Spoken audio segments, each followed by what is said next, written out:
You know how sometimes you just really need someone to lean on? Well, today, we're taking a deep dive into online support groups Oh, wow. with this article called Building Connections in Online Communities, Finding Support and Friendship in Times of Need. Okay. It's basically like a guide for how to figure out these online spaces. Yeah. And some of the stuff they talk about, the benefits of these groups, it's really interesting. It's so true that everybody needs support, like you're saying. Yeah. And I think what's so cool about online support groups is that it doesn't matter where you live anymore.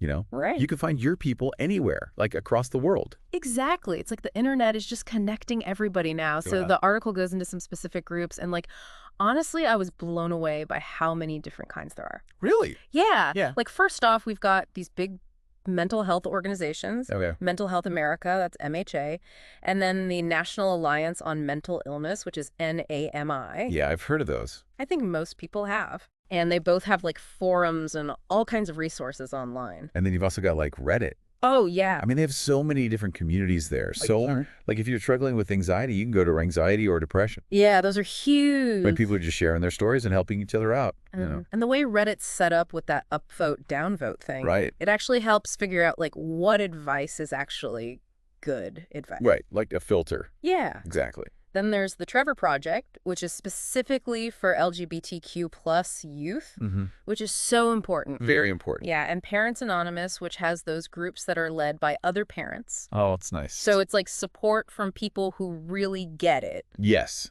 Totally different than if you're talking to like a professional or something. Right, it's more like a community feel. Exactly. You're all in this together. Right. Which can be very powerful. Yeah, for sure. And then there's also this website, supportgroups.com. Okay, I don't think I know that one. It has a ton of different groups for all sorts of stuff. Wow. Mental health, addiction, chronic illness, grief, you name it, Like a directory. pretty much. And you know what really struck me when I was reading this article What's that? was the part about the emotional benefits of these online groups. Oh, yeah. There's actual research showing that being part of these communities can make you feel better. I can see that. Less lonely, less stressed, Makes sense. even better self-esteem. Really? Yeah, and the article says it's probably because online you can be more anonymous. True, you can be more honest, maybe. Yeah, and then also there's support available any time of day or night. Right, 24/7. So you never feel like you're totally alone. Yeah, that's a really good point. And plus just knowing that other people are going through the same things you are Mm-hmm. can be really validating. Yep. And I think the article really stresses that it's not enough to just join a group and lurk. Yeah. You know? Oh, yeah, you got to participate. Yeah, you have to actually share your own experiences and support other people. Right. It's a two-way street. Exactly. Yeah. And that's how you really benefit. For sure. But now let's talk about something that the article brings up, which is safety online. Oh, yeah, It's so important it is. because there can be some risks. Yeah, definitely. So they say you should never share any really sensitive information, Like what? like your address or your financial stuff. Yeah, makes sense. You just never know who you're really talking to online. Right, exactly. And it's not just about protecting your information. No. You also have to watch out for any red flags in your interactions with people. Oh, like what kind of red flags? Well, if someone's being really aggressive or trying to control you, Oh, yeah. or if they make you feel uncomfortable in any way, those Mhm. are signs that something might be wrong. Okay, so you're saying trust your gut, basically. Exactly. And speaking of bad experiences, I actually had one where, Oh, really? What happened? This guy in a forum started sending me private messages asking for money. no way. Yeah. He Yeah. said it was for like a family emergency or something. Oh, wow. It just felt so off, Yeah. you know? Yeah, that's a huge red flag. It really was. Yeah. So I stopped talking to him and I reported him to the moderators. Good for you. Yeah. Yeah, it's important to remember that even in these support groups, you got to be careful. Absolutely. And that brings us back to the importance of moderators. Right. They're like the guardians of the community. Yeah, making sure everything stays safe and respectful. And that the discussions are actually helpful. Exactly. So we've covered a lot about online support groups, the different types, Mm-hmm.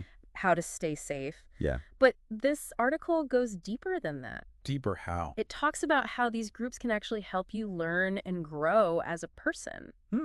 That's interesting. I thought so too. It's because everyone's sharing their experiences, Right. you end up with this huge pool of knowledge. It's like collective wisdom or something. Yeah, exactly. Like in anxiety, Oh, yeah? people might share breathing exercises that have helped them with panic attacks. Mm-hmm. Or in a parenting group. someone could give advice on dealing with tantrums. Right. It's like crowdsourcing solutions for all of life's problems, Exactly. And it's coming from people who've actually been there. which makes a big difference. It does. Because like you said, it's different from getting advice from a therapist. Right. It's more relatable. Yeah, it feels more real somehow. Exactly. But it's important to remember Yeah, that these groups aren't a replacement for professional help. definitely. If you're having serious mental health issues, Mm-hmm. you need to see a therapist. For sure. Online support groups are more like a supplement. Yeah, an extra layer of support. Right. And the article also talks about how important it is to find a group that's a good fit for you.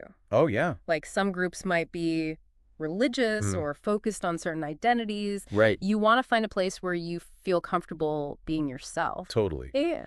And the article even says you should try out a few different groups before you commit to one. Like a test drive, Uh-huh. Yeah, exactly. just to see what the vibe is like. And if the people seem like your kind of people. Exactly. You know, one thing that surprised me What's that? was that the article talked about how people actually make real friendships in these online groups. Really? Yeah, I always thought of online spaces as being more superficial, You too. but apparently when you're going through tough stuff together Right. and supporting each other, Yeah. it can create some really strong bonds. That kind of makes sense though, doesn't it? It does, when you think about it. Like you're sharing really personal things, Mhm. and that can create a lot of intimacy. For sure. The article even mentioned people who met in online support groups. No way. Yeah. And then ended up meeting in person, Wow. like traveling together and stuff. That's amazing. Like these groups are helping people create real communities. Yeah, communities of choice, like sociologists call them. Oh, I like that. Because you're choosing to be part of this group. Right. Not because you happen to live in the same place. Exactly. Yeah. And what I find really interesting is that these friendships can go beyond the initial reason you join the group. That's true. Like you might connect over anxiety, Right. but then you end up bonding over hobbies or just like your outlook on life. It's like the shared struggle was just the starting point, Exactly. And then the friendship grows from there. which is really cool. It is. Yeah. So I'm curious, have you ever thought about joining an online support group? You know, I actually have thought about it. Yeah. A few years ago, I was going through a hard time. Oh, yeah. And I really wanted to talk to people who understood what I was going through. I get that. It's just comforting to know that there are these spaces online where you can find support. For sure. And, you know, this article made me think about something. What's that? What if you can't find a group that's the right fit? Yeah, good point. Maybe you should start your own. Oh, wow. Like create your own online community. I Exactly. never thought about that. It's totally possible, though. It is. There are so many platforms you could use. Facebook groups, Discord servers, even a subreddit. Yeah, it could be for anything. Right. Like if you're passionate about And something. if you're going through something specific. Yeah, and you want to connect with other people who get it. And you'd be helping so many people. You would. It's like creating a safe space for people to connect. I love that idea. Me too. And you never know, your group could turn into something really big. Yeah, it could help tons of people. Exactly. It just shows how much people want to connect with each other. Even online. Yeah, it's a basic human need. So as we wrap up this deep dive into online support groups, Mm-hmm. I'm really struck by how much potential they have. Me too. Yeah. It's amazing that we can connect with people all over the world. And find support for just about anything. Right, and it's all from the comfort of our own homes. Yeah. In a world that can feel so lonely sometimes. It's a good reminder that we're not alone. Absolutely. So we'll leave you with this. Okay. Think about how an online community could help you. Maybe it could add to your existing support system. Or inspire you to create a whole new one. The power to connect is in your hands. Yeah.